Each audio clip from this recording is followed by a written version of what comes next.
नमस्कार। स्वर्णिम मध्य प्रदेश छत्तीसगढ़ में आप सभी का स्वागत है। मैं हूं आपके साथ प्रियंका तिवारी। शुरुआत करेंगे इस खास बुलेटिन की। छत्तीसगढ़ के मुख्यमंत्री भूपेश बघेल 3 मई को अक्ति तिहार और माटी पूजन दिवस कार्यक्रम में शामिल हुए।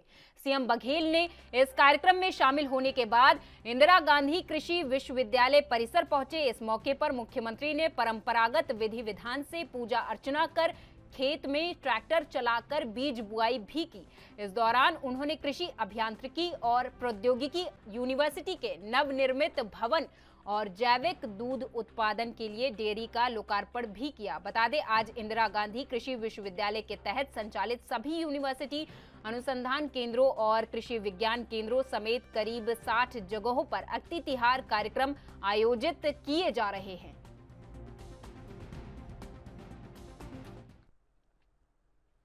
कोरोना काल में 2 साल तक पवित्र रमजान महीने को सादगी से मनाया गया था। मस्जिदों में केवल 5 लोगों को नमाज पढ़ने की अनुमति थी। इस साल महामारी की स्थिति सामान्य हो जाने से नियमों की सारी बंदिशें हटा दी गईं।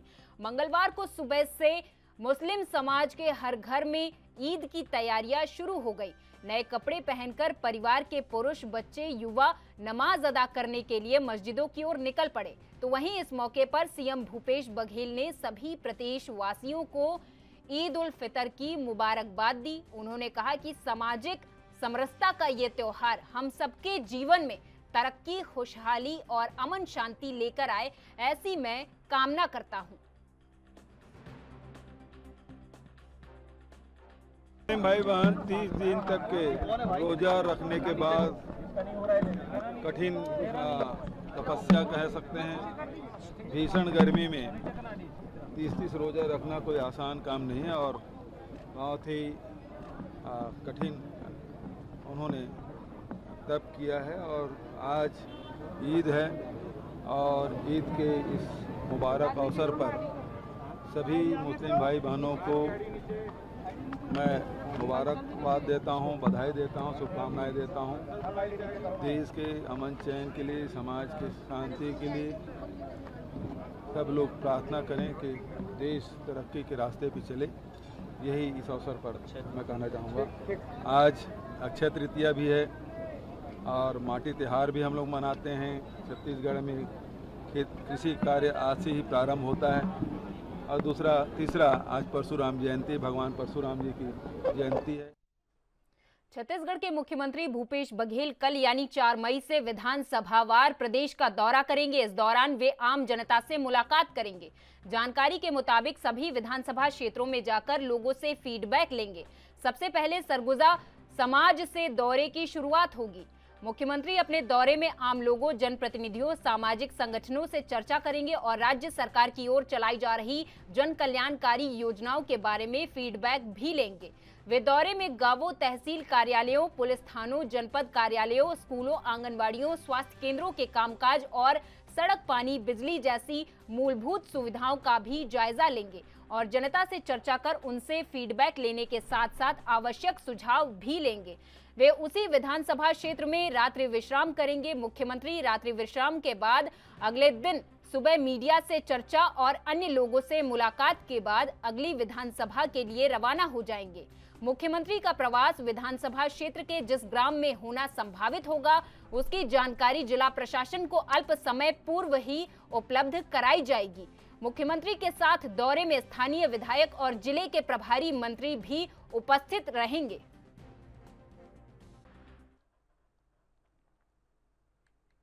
मध्य प्रदेश के इंदौर शहर में एक ऑनलाइन फूड डिलीवरी कंपनी के एक डिलीवरी बॉय की मदद कर पुलिस ने शानदार मिसाल पेश की है। डिलीवरी बॉय साइकिल से घर घर खाना पहुंचाने का काम करता था।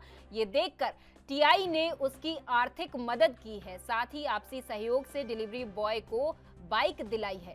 बाइक के साथ डिलीवरी बॉय की तस्वीर सामने आई है। इसके बाद सोशल मीडिया पर इंदौर पुलिस की खूब तारीफ हो रही। विजयनगर पुलिस थाने के प्रभारी तहजीब काजी ने बताया कि उन्होंने हाल ही में रात्रि गश्त के दौरान देखा कि पसीने से लथपथ जय हल्दे को देखा था।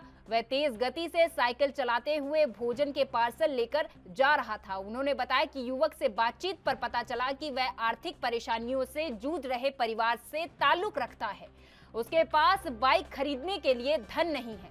वहीं बाइक मिलने के बाद पुलिस का आभार जताते हुए हल्दे ने कहा कि पहले मैं साइकिल से हर रात भोजन के महज 6 से 8 पार्सल घरों तक पहुंचा पाता था, लेकिन अब मैं मोटरसाइकिल से हर रात 15 से 20 भोजन पार्सल पहुंचा रहा हूं। जब देख रहे थे पेट्रोलिंग के दौरान, हमने देखा था एक युवक साइकिल, जो पुरानी साइकिल थी, उसको बहुत तेज़ चलाने की कोशिश कर रहा था। धूप में भी देखा, गर्मी में भी देखा, बारिश में भी देखा उसको। तो सब में उससे पूछा कि भाई तुम साइकिल की बजाय मोटरसाइकिल क्यों नहीं ले लेते, कितना कमाते हो? तो उसने बताया कि 250 रुपये कमाता हूँ मैं, तो 5 लोगों का परिवार है, उनको पालना रहता है, तो मोटरसाइकिल ख़रीदना और उसकी किस्त भरना संभव नहीं है, इसलिए साइकिल चलाता हूँ।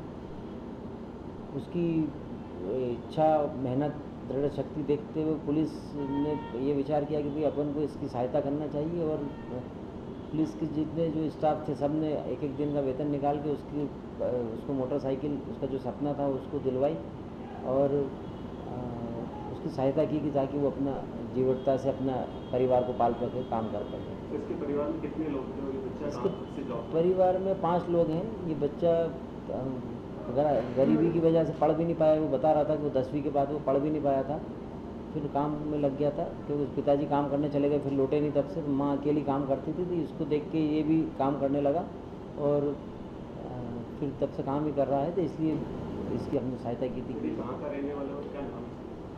ये बर्फानी धाम का रहने वाला है, जय हृदय नाम है इसका। विजयनगर थानों की तरफ से DI साहब ने मुझे थाने बुलाया और मुझे सरप्राइज़ दिया, गाड़ी गिफ्ट की स्टाफ वालों की तरफ से। और मैं विजयनगर स्टाफ वालों से आभार मानता हूँ, आभार मतलब शुक्रिया अदा करना चाहता हूँ कि उनकी तरफ से मुझे गाड़ी मिली है। तो मैं साइकिल से 8 या 6 पार्सल बांटता था, अब मैं गाड़ी से 15 से 20 पार्सल बांटूँगा और मुझे उम्मीद है कि मैं ज़्यादा कमा पाऊँ। MP के स्कूली पाठ्यक्रमों में अब जल्दी भगवान परशुराम के जीवन से जुड़ी हुई बातों को पढ़ाया जाएगा। ये घोषणा खुद मुख्यमंत्री शिवराज सिंह चौहान ने भगवान परशुराम जयंती पर की है। परशुराम जयंती पर भोपाल के गुफा मंदिर में परशुराम की सबसे ऊंची 21 फीट की अष्ट धातु से निर्मित मूर्ति के अनावरण के मौके पर CM शिवराज ने बड़ा ऐलान करते हुए कहा कि मैं तत्काल पाठ्यक्रम समिति को बुलाकर निर्देश दूंगा कि भगवान परशुराम जी के चरित्र का पाठ पाठ्यक्रम में सम्मिलित किया जाए। सब बच्चे पढ़े, क्या दिक्कत है? संस्कृत पढ़े, भगवान परशुराम को पढ़े, भगवान राम पढ़े, भगवान कृष्ण पढ़े, भगवान गीता पढ़े, इसमें क्या आपत्ति हो सकती है? ये सनातन संस्कृति है हमारी, ये संस्कृति पढ़ाई जानी चाहिए। भगवान परशुराम जी का पाठ पढ़ाया जाएगा। उनका चरित्र, उन्होंने जो काम किया है वह तो सदैव रहने वाले हैं, कर रहे हैं। बताते चले कि आज भगवान परशुराम की जयंती मनाई जा रही है। भगवान परशुराम का जिक्र रामायण, महाभारत और कल की पुराण तीनों में है। हिंदू पौराणिक कथाओं के अनुसार भगवान परशुराम को विष्णु का 6ठा अवतार माना जाता है। भगवान विष्णु का जो 6वां अवतार भगवान परशुराम जी का, सचमुच में वो बहुत प्रचंड और व्यापक, प्रचंडता तप और साधना में, प्रत्यक्ष युद्ध में भी है और समाज सेवा में भी है। उनका अवतरण हुआ था संधि काल में, सतयुग और त्रेता के संधि काल में। मतलब वो निमित्त है सतयुग के समापन के और त्रेता के प्रारंभ के। वे ही निमित्त बने त्रेता और द्वापर में धर्म संस्थापना के, और वो ही निमित्त बनेंगे कलयुग की पूर्णता के बाद सतयुग के निर्माण के। हम सब जानते हैं, बताने की आवश्यकता नहीं है। भगवान राम को विष्णु धनुष उन्हीं ने प्रदान किया था, कन्हैया का सुदर्शन चक्र। और दूसरी बात बिल्कुल सही है, अभी तो किताबें छप गई होंगी, मैं तत्काल पाठ्यक्रम समिति को बुला के निर्देश दूंगा कि भगवान परशुराम जी के चरित्र का पाठ पाठ्यक्रम में सम्मिलित किया जाए।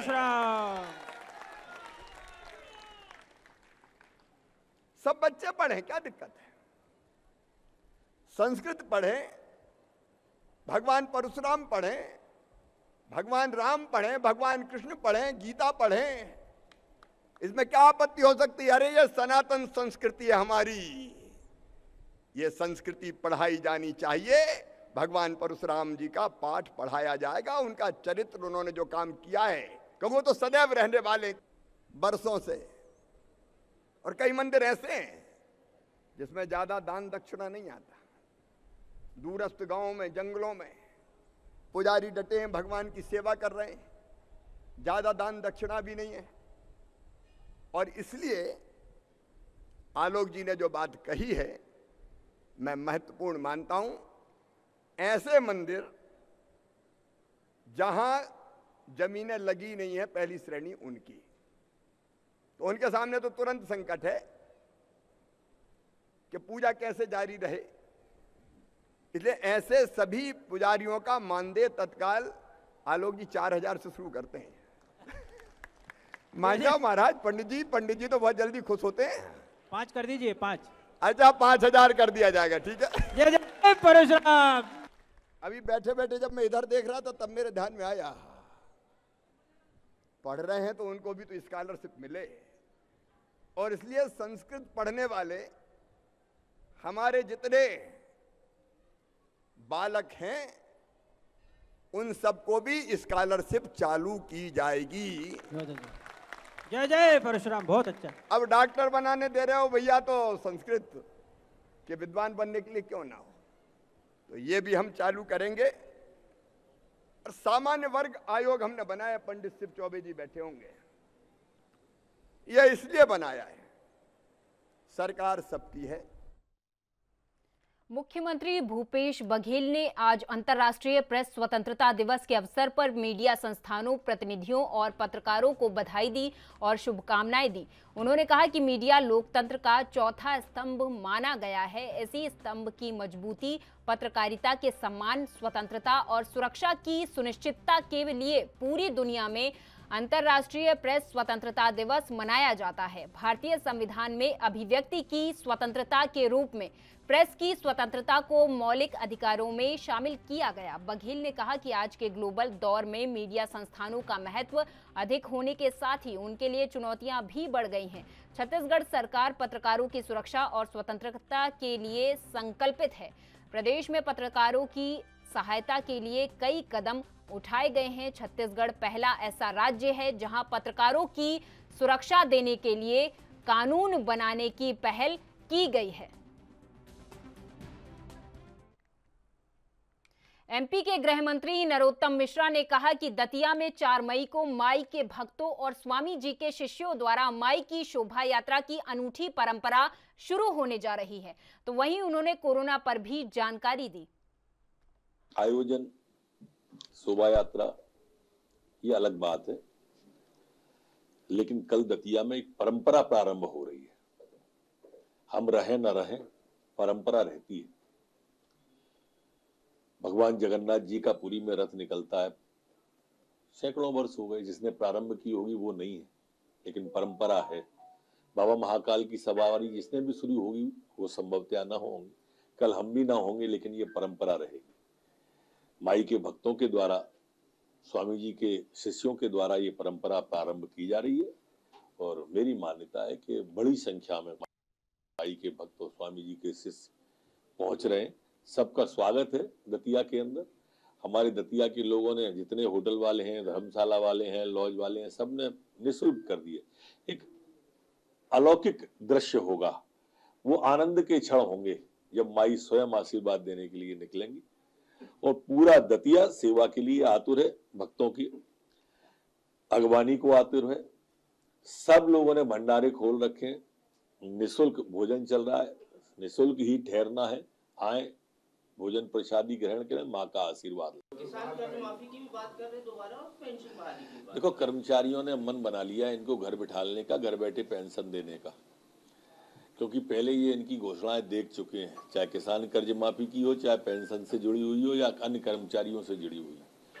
एक भी वादा पूरा नहीं किया था, इसलिए इनको ही पेंशन देंगे, अब कर्मचारी देंगे। शिवराज सिंह जी की सरकार कर्मचारी हितैषी सरकार है, किसान हितैषी सरकार है, ये साबित हो गया। एक आदमी का 2 लाख माफ नहीं किया, राष्ट्रीय अध्यक्ष से झूठ बुलवा दिया था। कमलनाथ जी बैठक की शुरुआत करेंगे और जमीनी स्थानीय नेताओं को जिम्मेदारी चुनाव की देने वाली। ये बैठकें ही कर सकते हैं और बैठकें करें, किसने रोका है? बाकी आप चिंता किसी को भी नहीं है इन बैठकों की। कोरोना बड़ी तेजी से फैल रहा है और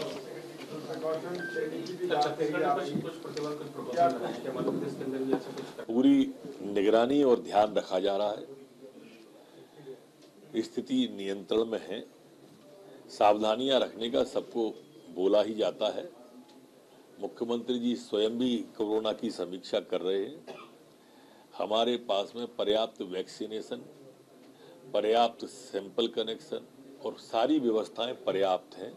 अभी घबराने की आवश्यकता नहीं है। कहीं भी इस तरह का वेरिएंट। और यहाँ वक्त हो चला एक छोटे से ब्रेक का, फौरन लौटेंगे कुछ और खबरों के साथ।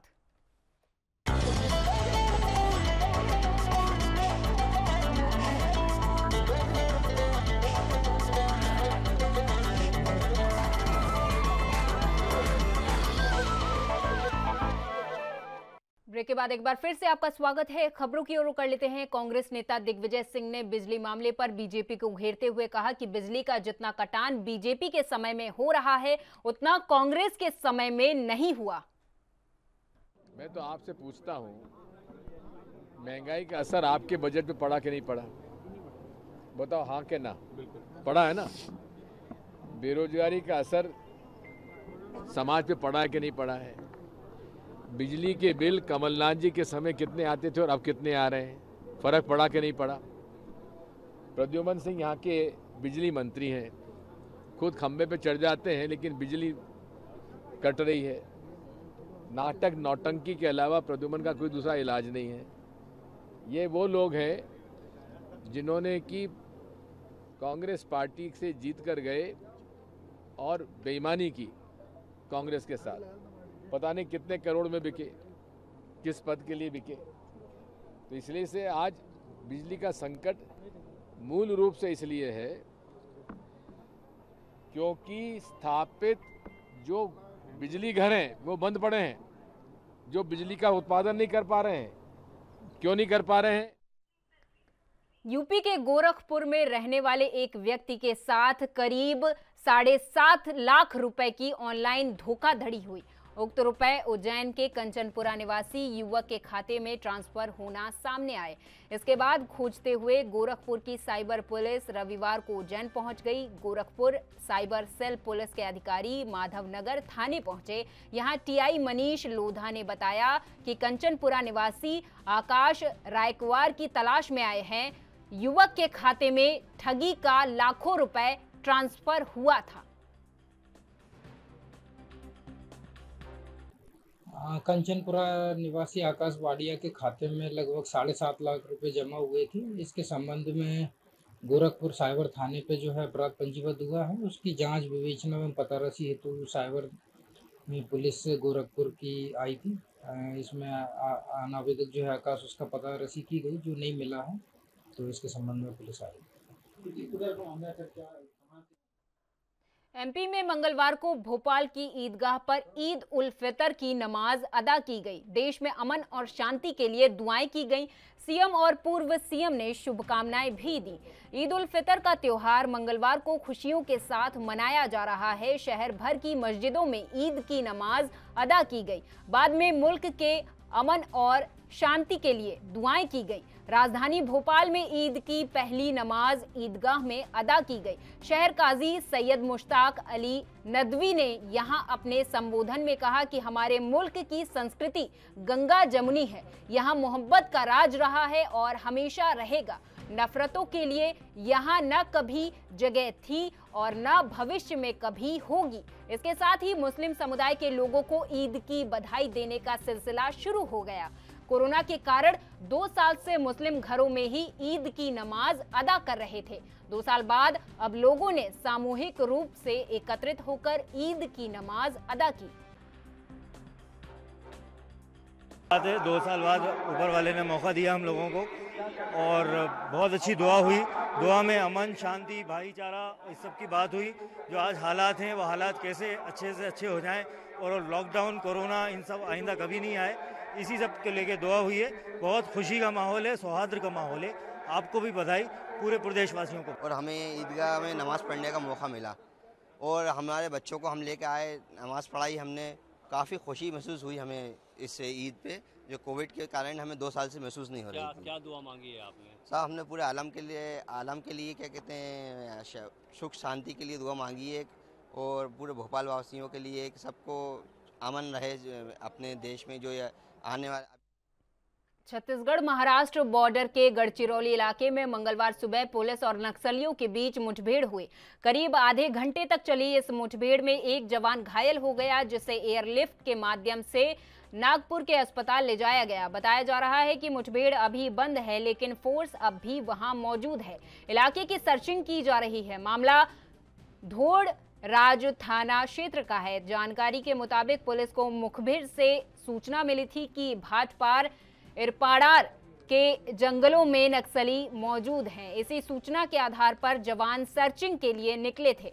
वहीं पहले से ही घात लगाए बैठे माओवादियों ने जवानों पर फायरिंग शुरू कर दी। जवानों ने भी मोर्चा संभाला और नक्सलियों की गोलियों का मुंहतोड़ जवाब दिया। करीब आधे घंटे तक दोनों तरफ से जबरदस्त गोलीबारी हुई। हालांकि इस मुठभेड़ में एक जवान को भी गोली लगी है। घायल जवान को साथी जवानों ने मुठभेड़ स्थल से बाहर निकाला, फिर एयरलिफ्ट के माध्यम से नागपुर के एक अस्पताल में ले जाया गया, जहां जवान का इलाज जारी है। गढ़चिरौली एसपी अंकित गोयल ने बताया कि जवान की हालत खतरे से बाहर है। वहीं इलाके में सर्च ऑपरेशन जारी है। जवान अभी लौटे नहीं हैं।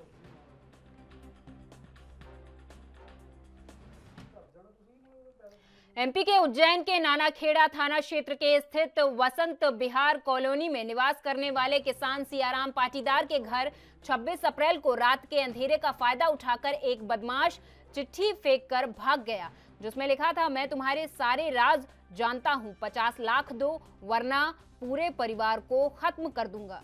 चिट्ठी में उर्दू शब्द का उपयोग किया गया था। घबराए परिवार के लोगों ने 2 दिन तक किसी को कुछ नहीं बताया। फिर हिम्मत कर नानाखेड़ा थाना पुलिस में उक्त घटना की शिकायत दर्ज कराई गई।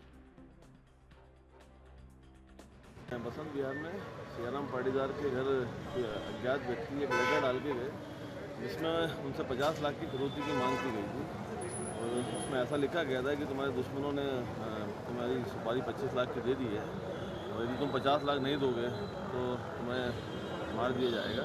इस तरीके की उन्होंने एक धमकी भर के लेटर भेजा था, उनके घर पे पटका था। इस पर पुलिस ने अपराध कायम करके विवेचना की गई और सीसीटीवी फुटेज और इलेक्ट्रॉनिक सर्विलांस के माध्यम से इसका पता लगाया और उन्होंने 29 तारीख की डेडलाइन दी थी कि 29 तारीख को यदि पैसा नहीं मिलेगा हमारी हत्या कर दी जाएगी। इस तरीके से पुलिस अनुसंधान में 2 व्यक्ति आए जिन्होंने रात में वहाँ पे लेटर डाला था। फुटेज कैमरों से जिसकी पुष्टि की गई और इसमें एक व्यक्ति सामेर के पास शिप्रा से उठाया गया और एक देवास से गिरफ्तार किया। कोरोना महामारी के 2 साल बाद देश में ईद का त्योहार बड़ी धूमधाम से मनाया गया। इसके चलते आज मध्य प्रदेश के शिवपुरी में झांसी रोड ईदगाह पर मुस्लिम समाज के लोगों ने विशेष नमाज अदा की। आपको बता दें, रमजान के पाक महीने में 30 दिन के रोजे रखने के बाद ईद उल फितर का त्योहार मनाया जाता है। वहीं आज देश में ईद उल फितर का त्योहार बड़ी ही शांति, सद्भाव, भाईचारे के साथ मनाया गया। ईद उल फितर को मीठी ईद भी कहा जाता है।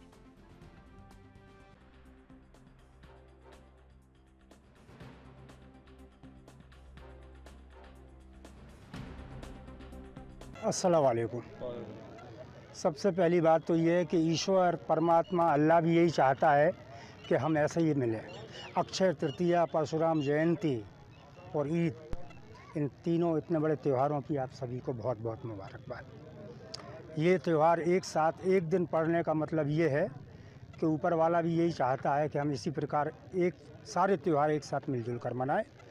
मुझे पैगाम देने की ज़रूरत नहीं शिवपुरी वालों को, सब समझदार हैं। आज तक शिवपुरी में कभी कोई ऐसी बात नहीं हुई है जिससे हमारे बीच में हिंदू और मुस्लिम वाली बात आई हो। हमारे लिए तो ईद भी उतनी मुबारक त्यौहार है जितना कि दिवाली है, और ऐसी मनाते आए। सबसे पहले तो राम जी ईद की सभी को हार्दिक शुभकामनाएं। सभी शिवपुरी के वासियों को, जिले के वासियों को, सम्मा के वासियों, प्रदेश के वासियों को और देश के वासियों को ईद की हार्दिक हार्दिक शुभकामनाएं। और आज ईद जो है मीठी ईद है। मीठी ईद ऐसे ही मिठास सभी में, पूरे देशवासियों में प्रेम एकता के साथ आनंद ही आनंद आए। राम जी ऐसे ही प्रेम और स्नेह बरकरार रहे, इसलिए। और मेरे साथ इस खास पेशकश में बस इतना ही। आप देखते रहिए ANB न्यूज़। नमस्कार।